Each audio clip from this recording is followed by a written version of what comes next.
Desperté un domingo y mi esposa ya no estaba. En la nevera, una nota: adiós, perdedor, nunca te quise. Al día siguiente, empezaron a aparecer alertas de fraude de la aplicación del banco y de tarjetas de crédito. Pero solo me reí, porque Laura y yo nos conocimos hace 7 años en una cafetería. Yo estaba trabajando en mi laptop, ella entró con una sonrisa que parecía iluminar todo. Hablamos, reímos, y pronto éramos inseparables. Nos casamos 2 años después, compramos una casa, adoptamos un perro. Pensaba que éramos felices.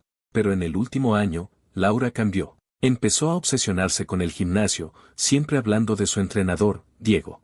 Yo lo veía como algo normal, la apoyaba, incluso pagué las sesiones. No vi las señales, sus salidas constantes, sus respuestas cortantes, las historias en redes donde Diego siempre estaba cerca. Creí que todo estaba bien. ¡Qué error! Ese domingo por la mañana, me desperté y Laura no estaba. La cama estaba vacía, la casa en silencio. Bajé a la cocina, pensando que tal vez estaba allí, pero solo encontré una nota en la nevera, pegada con un imán de corazón de un viaje que hicimos. Decía: adiós, perdedor, nunca te quise. Me quedé parado, con el papel en la mano, sintiendo que el mundo se caía. 7 años juntos, 5 casados, ¿y esto? Una nota así. Saqué mi teléfono y la llamé. Sorprendentemente, contesto. ¿Qué quieres?, dijo, su voz fría. Laura, ¿qué pasa? ¿Dónde estás? ¿Qué es esta nota?, pregunté, tratando de no gritar. Se acabó, Juan. No te soporto más. Me voy. No me busques. Y colgó. Intenté llamar de nuevo, pero ya estaba bloqueado. Sus redes sociales, borradas. Era como si hubiera desaparecido. Miró alrededor. Su ropa seguía en el armario, pero faltaban su cartera, sus llaves, su teléfono. Esto no era solo una pelea. Era algo planeado. El lunes, todo explotó. Estaba en la oficina cuando mi teléfono empezó a vibrar sin parar. Alertas del banco. Tarjetas de crédito. Miles de dólares gastados en hoteles caros, tiendas de lujo, boletos de avión. Llamé al banco, y me confirmaron que las cuentas estaban a mi nombre, pero yo no había hecho esos cargos. Me senté, aturdido, y entonces me reí. No porque fuera gracioso, sino porque lo entendí. Laura no solo me dejó. Me estaba robando. Y no estaba sola, soy analista financiero, sé seguir el rastro del dinero. Abrí mi laptop y revisé las transacciones. Eran obvios: un hotel en Miami, joyas, vuelos a Las Vegas. ¿Quién gasta así? Alguien que cree que no lo van a pillar. Y entonces pensé en Diego, el entrenador de Laura. Hace meses que ella estaba rara, siempre en el gimnasio, subiendo historias con él. Yo lo veía como algo sano, pero ahora todo encajaba. Diego, con su sonrisa perfecta y sus fotos de gimnasio. Diego, que estaba con mi esposa. Llamé a Marcos, mi mejor amigo. Es de esos que siempre tiene un plan, aunque a veces exagera. Le conté lo de la nota, la llamada y las alertas. Amigo, te la jugaron, dijo. Tu esposa está con ese tipo, y están gastando tu plata, pero vamos a darles una lección. ¿Cómo?, pregunté. Congela las cuentas. Rastrea todo. Si son tan idiotas como parece, van a meter la pata. Esa noche, Marcos vino a casa. Congelé las cuentas que pude y reporté el fraude al banco. También hablé con un abogado, Javier, que me recomendó mi hermana Clara. Clara estaba furiosa. Siempre supe que Laura era una víbora, dijo, trayendo comida para que no me hundiera. No respondí, pero sabía que tenía razón. Javier fue claro: documenta todo. Nada de emociones. Solo pruebas. Asentí, aunque por dentro quería gritar. No era solo el dinero. Era la traición. Esa llamada, su voz fría. Nunca te quise. Quería que Laura y Diego pagaran. Los días siguientes fueron una locura. Cada alerta del banco era una pista. Laura y Diego estaban en Las Vegas, gastando como si el dinero fuera infinito. Autos de lujo, suites en casinos, ropa cara. Pero eran descuidados. Laura no cerró sesión en nuestra cuenta de correo compartida, y ahí estaba todo: recibos, confirmaciones de vuelos, mensajes con Diego, cosas que me daban náuseas. No te preocupes, amor, el perdedor no va a notar nada, escribió él. Qué par de genios. Marco se rió cuando lo leyó. Son unos idiotas. Vamos a usar esto. Pase todo a Javier. Cada transacción era una prueba más. Pero no quería solo el dinero de vuelta. Quería que sus mentiras salieran a la luz. En lugar de redes sociales públicas, decidí empezar con nuestro círculo cercano. Hablé con Clara y mi hermano Tomás, y les mostré las pruebas. Ellos se lo contaron a otros amigos y familiares. Pronto, todos empezaron a hablar. ¿Cómo pudo Laura hacer esto? Y ese Diego, siempre parecía un creído. La noticia corrió como pólvora entre la gente que conocía a Laura. Algunos incluso la enfrentaron en mensajes, preguntándole qué pasaba. Ella respondía con excusas vagas, pero nadie le creía. Seguí sus pasos como si fuera un juego. Congelaba cuentas, rastreaba compras. Contacte a las compañías de tarjetas, reporte todo. Mientras tanto, nuestro círculo seguía hablando. Una prima de Laura la vio en una foto de un casino en Las Vegas y le mandó un mensaje: ¿qué haces ahí gastando tanto? Laura no respondió, pero la prima nos pasó la captura. Sonreí. Estaban cayendo, mi familia fue clave. Clara me mantenía con ánimo, trayendo comida y hablando conmigo. Tomás, que es un genio con las computadoras, rastreó las direcciones IP de los correos. Estaban en un hotel en Las Vegas. Cada dato me hacía sentir más fuerte, pero no todo era fácil. Por las noches, la nota y la llamada volvían a mi cabeza. Nunca te quise. Su voz fría al teléfono. Dolia. No era amor ya, era una herida. Me juré que no dejaría que eso me destruyera. Javier me llamó al final de la semana. Las pruebas son sólidas, dijo. Podemos ir por fraude y robo de identidad. Si seguimos así, no solo recuperas el dinero. Van a la cárcel. Perfecto, dije, mirando la nota en la mesa. Que empiece el juego. Marcos y yo pasábamos las noches revisando correos y recibos. Laura no había cerrado sesión en nuestra cuenta compartida, y eso era un regalo. Encontramos de todo: reservas de hoteles de lujo, compras de ropa, incluso un correo donde Diego presumía de un reloj de $10,000 comprado con mi tarjeta. El idiota no va a notar nada, escribió. Me dieron ganas de reír. Qué equivocados estaban. Javier, el abogado, me mantenía en el camino correcto. Documenta todo, decía. Si quieres que paguen, necesitamos pruebas sólidas. Me dio una lista: transacciones, mensajes, cualquier cosa que probara que usaban mi identidad. Congelé todas las cuentas que pude, incluso una tarjeta de crédito secreta que Laura había abierto a mi nombre. También reporté el fraude al banco, que empezó a investigar. Cada paso me hacía sentir más fuerte. Mi hermano Tomás fue clave. El tipo es un genio con las computadoras y rastreó las direcciones IP de los correos de Laura. Confirmamos que estaban en un hotel en Las Vegas y encontramos un contrato de alquiler de un auto de lujo a nombre de Diego, pagado con mi tarjeta. Esto es fraude puro, dijo Javier cuando se lo mostré. Los tenemos. Mientras tanto, nuestro círculo cercano hacía su parte. Clara, mi hermana, se aseguró de que todos supieran la verdad. Hablo con amigos, primos, hasta con la mamá de Laura, que se puso furiosa. No la crié para esto, dijo, y le mandó un mensaje a Laura exigiendo explicaciones. Laura respondió con excusas, pero nadie le creyó. Incluso sus amigos más cercanos, como Pablo, empezaron a dudar de ella. Pablo me llamó una noche: no sabía que Laura era así, Juan. Lo siento. Le dije que no era su culpa, pero me alegraba que la máscara de Laura se cayera. Para meter presión, Marcos tuvo una idea brillante. Contactamos al hotel donde estaban Laura y Diego, fingiendo ser del banco. Pedimos que verificaran la tarjeta de la reserva, sabiendo que estaba bloqueada. El hotel intentó cobrar, no pudo, y les envió un aviso a Laura y Diego. En un correo que interceptamos, Diego escribió: ¿qué pasa con las tarjetas? Esto no pinta bien. Laura respondió: cálmate, ya lo resolveremos. Estaban nerviosos, y eso me encantaba. Luego, Tomás encontró algo jugoso. Diego tenía un historial de estafas. Había sido demandado años atrás por engañar a un cliente en otro gimnasio. Clara se lo contó a un amigo que trabajaba en el gimnasio de Diego, y pronto, los rumores corrieron.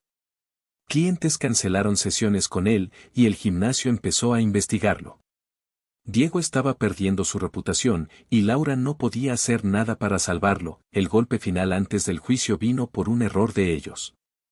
Encontramos un correo donde Laura y Diego planeaban mover dinero de mi cuenta a una offshore.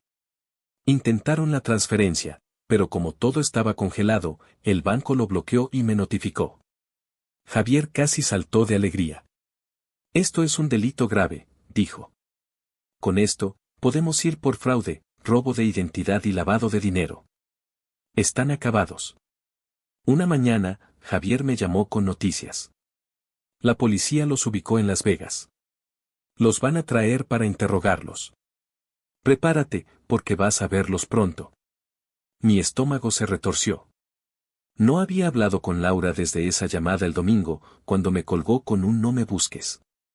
La idea de enfrentarla me ponía nervioso, pero también quería mirarla a los ojos y que viera que no me había destruido. El reencuentro pasó en una oficina del banco, donde lo citaron por las transacciones. Entré con Javier, y ahí estaba Laura, sentada junto a Diego. Ella parecía cansada, con ojeras, el cabello desarreglado. Diego, por otro lado, intentaba verse confiado, pero sus manos temblaban. Cuando Laura me vio, su cara se endureció. ¿Qué haces aquí?, escupió, como si yo fuera el problema. Recuperando lo que es mío, respondí, tranquilo. Y asegurándome de que paguen por lo que hicieron. Laura se rió, pero era una risa nerviosa. No tienes nada contra mí. Esto es un malentendido. Malentendido, dije, sacando una carpeta con las pruebas que Javier me había ayudado a organizar. Transacciones fraudulentas, mensajes donde planean robarme, una transferencia offshore fallida. ¿Quieres que siga? Diego se puso rojo. No sabes de qué hablas, murmuró, pero no me miró a los ojos. Laura se inclinó hacia mí. Eres patético, Juan. Siempre lo fuiste. Por eso te dejé. Esas palabras dolieron, no voy a mentir. Pero en lugar de hundirme, me dieron fuerza. Sigue hablando, dije. Todo lo que digas lo usaremos en el juicio. Laura palideció, y Diego le puso una mano en el brazo, como diciendo cállate. Me fui de ahí sintiendo que había ganado esa ronda. El juicio empezó una semana después. Javier había armado un caso sólido, y el fiscal estaba de nuestro lado. La primera audiencia fue en una sala pequeña, con Laura y Diego sentados del otro lado, representados por un abogado que parecía superado. El fiscal presentó las pruebas, los recibos, los correos, el contrato del auto, el intento de transferencia offshore. Cada documento era un golpe, y podía ver a Laura y Diego ponerse más nerviosos. Javier me había preparado para testificar. Cuando subí al estrado, conté todo, la nota, la llamada, las alertas del banco, como descubrí su plan.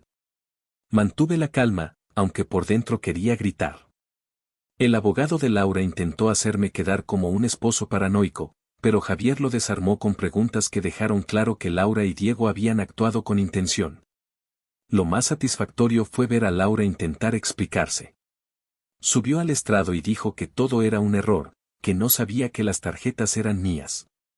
El fiscal la destrozó, mostrando los mensajes donde ella y Diego planeaban todo. Diego no fue mejor. Trató de echarle la culpa a Laura, diciendo que ella lo presionó. El juez no parecía impresionado. Después de la primera audiencia, Javier me dijo, esto pinta bien, pero no está terminado. Necesitamos mantener la presión. Sabía que tenía razón. Laura y Diego aún podían intentar algo, y no iba a bajar la guardia. Esa noche, en casa, Clara y Marcos vinieron a celebrar. Los tienes contra las cuerdas, dijo Marcos, levantando una cerveza. Clara asintió. Se lo merecen. Pero no te fíes, Juan. Tenía razón. La nota de Laura seguía en mi mesa, un recordatorio de por qué estaba haciendo esto. Nunca te quise. Esas palabras ya no dolían tanto. Ahora eran mi motivación. El juicio iba bien, pero algo me decía que Laura y Diego no se rendirían tan fácil. Había visto la mirada de Laura en el banco, una mezcla de rabia y desesperación. Sabía que intentarían algo, y tenía que estar listo. Con mi familia y amigos a mi lado, y Javier guiándome, estaba preparado para lo que viniera. Esto no era solo venganza. Era justicia, y no iba a parar hasta que se acabara.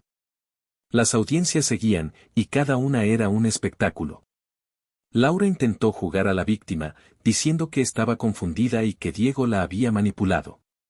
Diego, por su parte, echó toda la culpa a Laura, diciendo que él solo seguía órdenes. El juez los miraba con una mezcla de aburrimiento y desprecio, y el fiscal los destrozaba con cada pregunta. Una vez, Laura se puso a gritar en el estrado, llamándome obsesionado y diciendo que todo era mi culpa por no darle atención. El fiscal le mostró un correo donde ella le decía a Diego, cuando terminemos con su dinero, estaremos en una playa riéndonos. La sala se quedó en silencio, y Laura se hundió en su silla. Fue un momento que valió oro. Fuera del juicio, seguía apretando el cerco.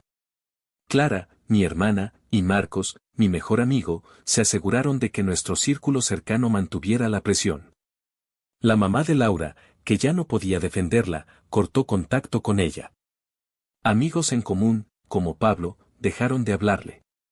Incluso el gimnasio donde trabajaba Diego lo despidió después de que los rumores de sus estafas se extendieran. Clara se enteró por un amigo de que Diego intentó conseguir trabajo en otro gimnasio, pero nadie lo quería. Se está quedando sin opciones, dijo Clara, sonriendo. Buen trabajo, Juan. Tomás, mi hermano, seguía siendo un genio. Rastreé una cuenta de correo secundaria que Laura usaba para comunicarse con Diego, y encontré algo jugoso. Habían intentado vender el reloj de $10,000 en una casa de empeño en Las Vegas. El trato no se concretó porque la policía ya los tenía en la mira, pero el correo era otra prueba de su descaro. Javier lo presentó en el juicio, y el juez anotó algo en su libreta con cara de esto se acabó, pero Laura y Diego no se rindieron tan fácil. Una noche, recibí un mensaje de un número desconocido. Era Laura. Si sigues con esto, vas a arrepentirte, decía. Podemos hacer un trato. Me reí. ¿Qué podía ofrecerme? Le mostré el mensaje a Javier, quien lo añadió a las pruebas como intento de intimidación. Están desesperados, dijo. Eso es bueno. Significa que saben que van a perder. El punto de quiebre vino en la penúltima audiencia. El fiscal llamó a un testigo sorpresa, un empleado de la casa de empeño en Las Vegas. El tipo confirmó que Laura y Diego intentaron vender el reloj, y que Diego se puso agresivo cuando le pidieron identificación. El testimonio fue devastador. El abogado de Laura y Diego apenas pudo hacer preguntas, y cuando terminó, Diego se veía como si quisiera desaparecer. Laura, por primera vez, no dijo nada. Solo miró al suelo. Esa noche, Marcos trajo cervezas a casa para celebrar. Amigo, los tienes, dijo. Esto es mejor que una película. Clara asintió. Se lo buscaron. Pero no bajes la guardia. Tenían razón. Aunque el juicio iba bien, quería asegurarme de que no tuvieran salida, entonces, tuve una idea. Con la ayuda de Tomás, hackeamos, legalmente, claro, una cuenta de redes que Diego usaba para presumir su vida de lujo. Publicamos una captura de uno de sus correos, donde hablaba de engañar al perdedor. No dijimos nombres, pero nuestros amigos sabían de quién se trataba. La publicación se compartió entre el círculo y, pronto, Diego era el hazmerreír. Un cliente del gimnasio le escribió, «Qué bajo caíste, amigo». Diego cerró la cuenta al día siguiente. Fue una pequeña victoria, pero me hizo sonreír. La audiencia final fue el clavo en el ataúd. El fiscal presentó todas las pruebas, desde los correos hasta el testimonio del empleado de la casa de empeño. Javier cerró con un discurso que dejó a todos callados. No solo robaron dinero. Robaron confianza, seguridad y dignidad. No merecen clemencia. Cuando terminó, el juez se retiró a deliberar. Laura y Diego apenas se miraban. Sabían que estaban acabados. El veredicto llegó rápido. Laura y Diego fueron encontrados culpables de fraude, robo de identidad y tentativa de lavado de dinero. Laura recibió 3 años de cárcel y una multa que la dejaría en la ruina. Diego, por su historial de estafas, se llevó 5 años. Además, tuvieron que devolver cada centavo que gastaron, lo que significaba que saldrían de la cárcel sin nada. Cuando el juez terminó, Laura me miró desde el otro lado de la sala. No había odio en sus ojos, solo derrota. Me fui sin decir una palabra. Después del juicio, podía haberme quedado regodeándome, pero no quería eso. La nota de Laura, que aún tenía en la mesa, ya no me dolía. Era solo un pedazo de papel. Pero el dolor que me dejó, ese vacío, me dio una idea. Durante el juicio, había aprendido mucho sobre fraudes y cómo rastrearlos. Pensé en todas las personas que pasan por lo mismo, traicionadas, robadas, humilladas. Quería ayudarlas, con el dinero que recupere, y con la ayuda de Marcos y Tomás, empecé una pequeña empresa.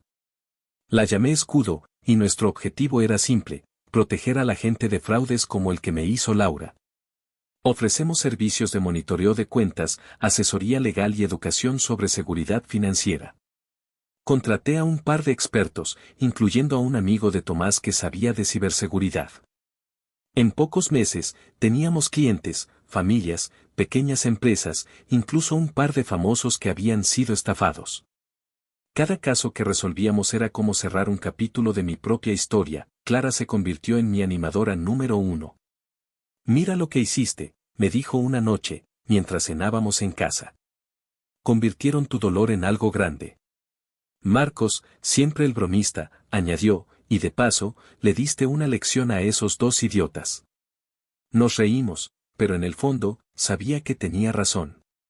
Laura y Diego no solo perdieron su libertad. Perdieron su reputación, sus amigos, su futuro. ¿Y yo? Yo estaba construyendo el mío. No todo fue fácil. Hubo noches en que el eco de la voz de Laura, diciendo nunca te quise, volvía. Pero en lugar de hundirme, lo usaba como recordatorio. No era el perdedor que ella creía. Era alguien que había peleado y ganado. Rehice mi vida, poco a poco. Empecé a salir con amigos otra vez, me uní a un grupo de ciclismo e incluso adopté otro perro, un labrador torpe que llenaba la casa de alegría. Un día, meses después, recibí una carta de Laura desde la cárcel. Era una disculpa, o al menos lo intentaba. Decía que estaba arrepentida, que Diego la había arrastrado. No sentí nada al leerla. La rompí y la tiré. No necesitaba sus palabras. Ya había cerrado ese capítulo. Ahora, mientras escribo esto, estoy en mi oficina en Escudo. Tenemos un nuevo caso, una mujer cuya pareja la engañó con un esquema parecido al de Laura. La estoy ayudando a recuperar su dinero y su confianza. Cada vez que ayudo a alguien, siento que le doy sentido a lo que pase. Laura y Diego pensaban que me habían destruido, pero hicieron lo opuesto. Me dieron un propósito.